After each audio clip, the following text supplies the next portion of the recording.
What's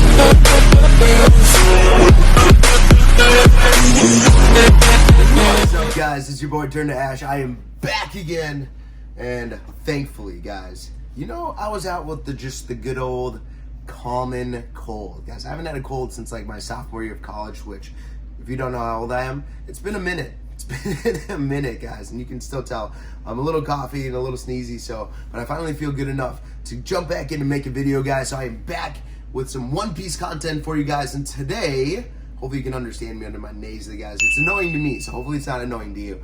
Today I'm coming to you guys with a One Piece discussion video, guys, and today I wanted to talk about who will be able to stop the world government from claiming Wano Kuni when this battle comes to an end, guys, here. So, earlier in chapter 1028, we saw a conversation between the CP0 members, guys. The masked guy who looks like the leader of the CP0, currently in Wano Kuni, and they're doing battle. He just whooped on Drake. Spoilers. He just whooped on Drake a little bit, guys, and the other masked guy took out one of the numbers. So, they earlier were talking to someone else on CP0 about if Kaido somehow loses this battle, that the world government will be claiming Wano and taking it under its direct control. And we figured out that the mass CP0 member was talking to Rob Lucci on the other end. We don't know where Rob Lucci is, if he's on his way to Wano right now. It didn't look like it. It looked like he was in some kind of cabin or castle. So maybe it was a ship cabin, but most likely he's still on Pangea Castle with Stussy and the rest of CP0 there as well. So it doesn't look like Rob Lucci's on the way, because he's telling them to bring them back and report back. So it's unlikely that Rob Lucci will show up at Wano Kuni, but they are looking to claim Wano Kuni, and they already got world government ships on the way. Now, we don't know if the world government ships are different than marine ships, if it's going to be mainly like CP0 and infiltration squads and like inhabiting, I don't know if they have like certain things for this, where they send out certain ships to inhabit islands to put them under the world government control, or if it's just marine presence, they just send the Marines, and if they just set up a marine base on the island. I don't know how it works. So, but we'll find out. So there are world government ships on the way, not currently at Wano Kuni yet, but on the way. So this is very reminiscent to the black ships showing up in Japan in the 16th and 19th centuries. So that's where Oda's going with this. So is there going to be any way to stop the world government from just claiming Wano after this battle? Everyone is going to be exhausted.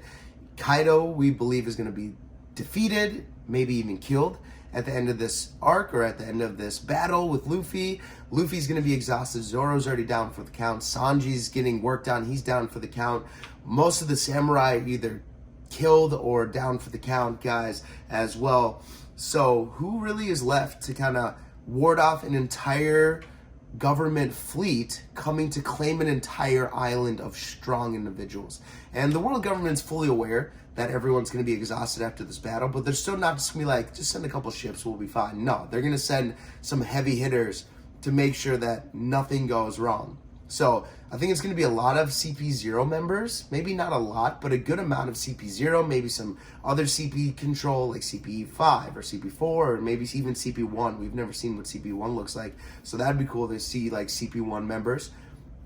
So maybe there are going to be a lot of CP1 members led under some world government official like members as well. So we'll see who shows up, but is there going to be any way to stop them? I mean, obviously CP0 is very strong, so they're not going to be anyone they can just like, the samurai can just hold back. Obviously the CP0 members were just tossing these guys around like crazy. So I had 3 ideas of who could stop the world government ships before they get to Wano and allow.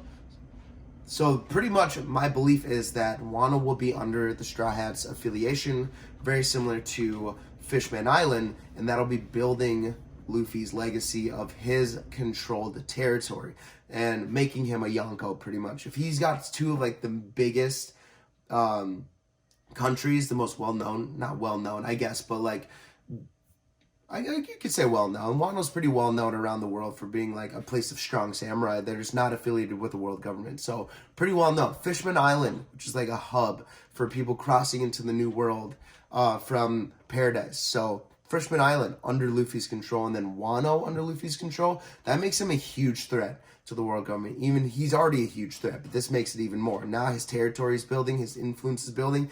Now he has the Wano on his back and Fisherman Island, Luffy's a huge threat and is going to be most likely considered, and I'd be shocked if he wasn't, a Yonko after this arc is over. So, who's going to be able to stop the world government from claiming Wano Kuni? So, my first thought was Shanks. Guys, I know. We all want Shanks to make a move this year. It's going to happen, guys. It's going to happen. We're going to see Shanks. Maybe it'll be Wano Kuni. I'm a little skeptical about this one, guys, here. I just don't think he's going to stick his neck out and come out and, like, help the Straw Hats, because it's not his battle. He's going to let Luffy do his thing, and this is something Luffy decided to venture in and stick his nose into Kaido's business, and Shanks cares for Luffy, but I think he believes in Luffy enough that he's be like, Luffy's gotten stronger, he's progressing, he's got this. I've got other things to focus on, like Blackbeard and what his plans are, and trying to slow his reign down. So maybe Shanks is trying to intercept Blackbeard from making it to Wano. That I would believe.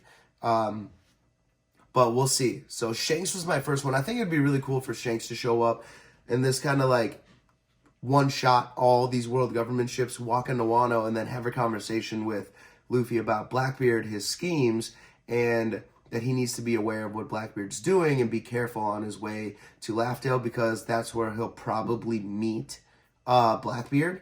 But after this conversation, Shanks was like, I will take the step further, and I'm going to try to beat Blackbeard before he even gets to Luffy. And that's where the confrontation between Shanks and Blackbeard goes. So it'd be really cool to get a conversation between Shanks and the Straw Hats, for him to meet all the Straw Hats, for him to tell Luffy, like, hey, you're a Yonko now. Like, you've earned the hat, you keep it. And maybe that'll be the last time they ever meet. And Shanks leaves. It'll be a quick conversation, kind of like with Sabo at the very end. Maybe Shanks doesn't even meet Luffy. Luffy's passed out from the battle, and Shanks has a conversation with the rest of the Straw Hats. That'd be really cool. Very similar to what Sabo did in Dressrosa. So that'd be cool. I would appreciate that. Him coming in, kind of giving everyone a sense of relief. Like, okay, Shanks is here. No one's going to mess with us. That'd be really cool to see. So it'd be a great conversation to kind of get. And Shanks would warn the rest of the Straw Hats, like, the Blackbeard Pirates are a real threat. You guys need to be careful as you guys move forward into your journey. And that'll keep it in the back of their heads. Like, okay, the Blackbeard Pirates are a threat. We need to look out for them. They may be the next big opponents we have. So Shanks is a good one. He'd easily be able to handle these world government ships and just clean them up. He can probably Mihawk them as well. Just slice them all in one go. Zoro can. So it wouldn't shock me at all if Shanks would just be like, Griffin, boom, toast. Okay, good job, guys. Let's go see Luffy. Let's go have a party. And there's a party. So maybe Shanks and the crew will party with Luffy's crew. That'd be really fun. So I would love to see that. Maybe this is where the Davy Back fight would come at the end of Wano Kuni. It could be like 5 to 10 chapters, and we just have a Davy Back fight at Wano Kuni for the Straw Hat. That'd be really cool. So Shanks would be a fun one. That was my first choice. Now, that's probably my least likely. I don't think that's going to happen. Second is a little more likely. I think the Revolutionaries would be a great stepping stone in here now, especially what's going on around the world right now. Ivankov and the crew were there when Luffy stormed the world government, not the world government. Yes, the world government to save Ace. They were there.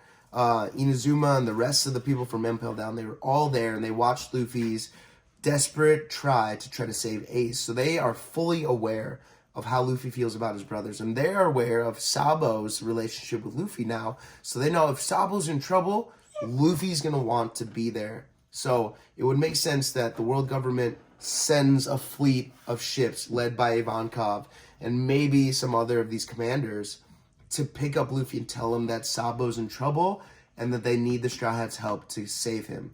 Now, the Revolutionaries are a huge organization, but I don't think they're going to risk a large portion of their army for like a risky save to go to Mary Joa or wherever Sabo is right now to save him.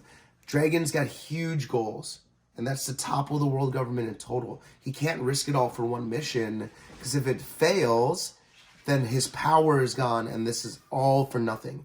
So it is unfortunate that Sabo got captured, but I don't think Dragon is so emotional that he's gonna be like, he loves Sabo. Now, don't get me wrong, I think he loves Sabo like a son more than he probably loves Luffy. I mean, he loves Luffy, but he raised pretty much Sabo from a kid, and he found him like half dead in the water that one time and raised him up to be his second in command. So there's a level of emotional love and respect for Sabo, but he's not going to let that sway his dream of creating a better world. So, and I think Sabo would 100% agree with him in that, hey, don't worry about me, do what needs to be done.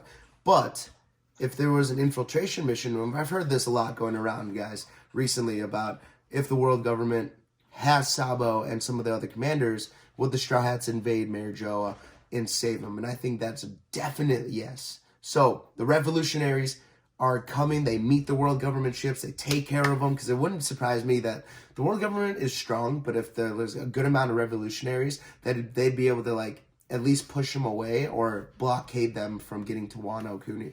So Ivankov and the crew come.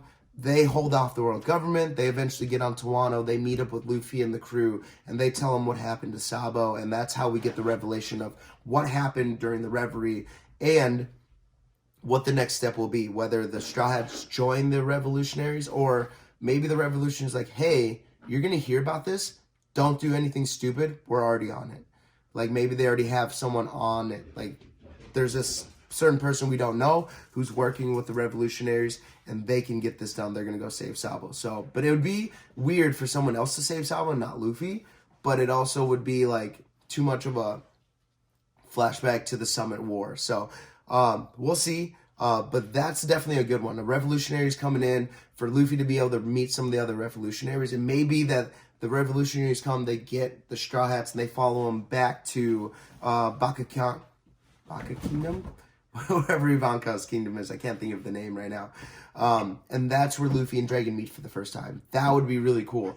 But the revolutionaries are definitely in there. I definitely think the revolutionaries would be fun to see. I think it's kind of time for them to kind of make their mark into the story, because on the one hand, we have Luffy becoming the king of the pirates, but we have this whole other story of trying to topple the world government. So they have to kind of mesh at one point. This would be a good part for them to start to like mesh a little bit. And we've already had pieces of that, like Robin training with the revolutionaries for those 2 years. I mean, she was with Sabo and Koala and Hack and all these guys for those 2 years, and learned fisherman karate a little bit from Koala and Hack. So, I mean, there's connections there, so they'd be excited to see. Maybe Koala will be there in this. They'll see Robin again, and Robin can explain some of her downtime, if she hasn't already, which would surprise me. But maybe she doesn't want Luffy to know her connections with the revolutionaries, because, I mean, it doesn't really have anything to do with their journey. So Robin came back healthy and stronger, and I think Luffy was like,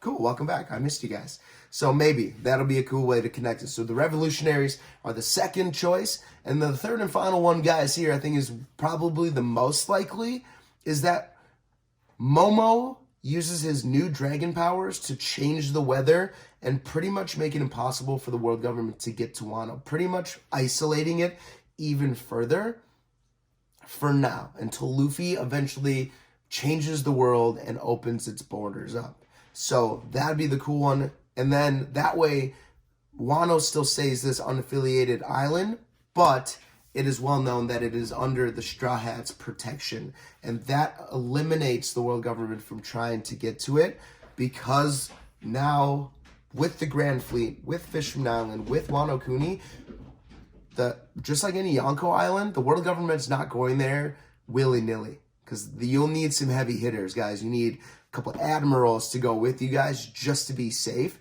And that's kind of how this island is going to look for them. If there's this huge weather storm, takes out all these world government ships, and then the CP0 members at Wano Kuni are taken out, and Luffy picks up the mic, is like, what's up, Rob Gucci? Yeah, no, don't even touch Wano. It is under my control. Very similar to what he had his conversation with Big Mom at Fishman Island. Like, I'm claiming Fishman Island under my control. If you want it, come take it. I'm going to come kick your ass. Pretty much what he's going to say to Rob Gucci at the end of this arc. Like, hey, you can send all the ships you want. I will wipe them all out. Wano is under my protection. Don't get near it. And that's pretty much where it is. And Momo's going to pretty much rain down some lightning or something. If he gets control of these powers a little bit, he'll be like the ultimate deterrent for Wano Kuni. If they see this big pink dragon come up, like, I thought Kaido was defeated, but like there's another dragon, and he kind of not lays waste, but it just like sends a wave or something like that. Momo doesn't seem like that lay waste type, but it sends a wave and just takes out this world government ships, and the world government's like, well, shit, I don't know what to do now. Like, we can't just send ships to get destroyed by another dragon. Like, the island's being protected by a goddamn dragon. So, that would be pretty hard for the world government to claim, and that would make it a little easier for Wano Kuni to stay under the Straw Hat's protection, which I think is the most likely. Just like how the world government wouldn't mess with Kaido because of his overwhelming strength, I think just having a dragon form able to control the weather like they can, like the Eastern Dragon can, is hard to send ships to just to get destroyed. So unless there's an admiral on the ships headed to Wano, it would be hard for me to fathom that the world government is claiming Wano under its protection. So those are my ideas, guys. Those are my three. Guys, let me know in the comments below, what do you think of those three? Which one do you think is most likely? And if there's another option, let me know below, guys. I would love to hear your thoughts on this. The stash is here to stay for a little bit, guys. Here's my dad's stash. I have a dad van outside, so I had to get the dad stash to go with it. My wife is not very happy about it, which makes it even funnier. So we'll see how long it lasts. She did wake me up with my razor this morning, so she's not messing around. But guys, that's it for me today, guys. I'm really excited about this video. I am back, so you'll get a couple more videos this week here, team. I'm jumping into full swing. Hopefully my nostrils will open up so I don't sound so nasally. But you guys, your boy Ash is out. Peace. Have a fantastic day, and I'll see you next time.